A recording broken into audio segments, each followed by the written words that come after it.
તો hello YouTube મિત્રો, કેમ છો? મજામાં છો ને?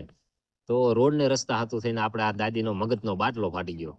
તમે ખાલી જોવો, આ દાદી રોડ ને રસ્તા હાટું થઈને કેટલું બોલે છે કે આ અધિકારીઓ રહ્યા ને એ ચૂંટણી આવે ને ત્યારે મત લેવા માટે આવી જાય, પણ રોડ રસ્તા હામા કરવા માટે એને ટાઈમ નથી એની પાસે.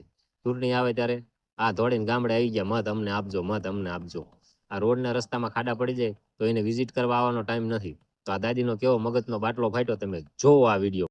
આ બધાય રોડના ઉદ્ઘાટનની પટ્ટીઓ કાપવા મોટે ઉપાડે ધોયડા આવે, પણ આ સોમાહે 10-10 ફૂટના ખાડા પડે તાઈ એકેય નથી ગુડાતા. અરે માડી આયા ઈજ છે, જોવો આ બે બાકડા મૂકી ગયા. ચૂંટણી પછી એકેય ડોકું કાઢવાય નથી ગુડાણા.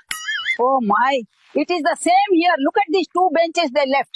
No one has bothered to even speak this way after the election. તો જોયું ને મિત્રો, કેવા આપણા દાદી અંગ્રેજી ભાષામાં વાત કરે છે આ નેતાઓ માટે. રસ્તા હાટ થઈને આપણા દાદીનો મગજનો બાટલો કેવો ફાટ્યો તમે જોઈ લીધું આ વિડીયોમાં.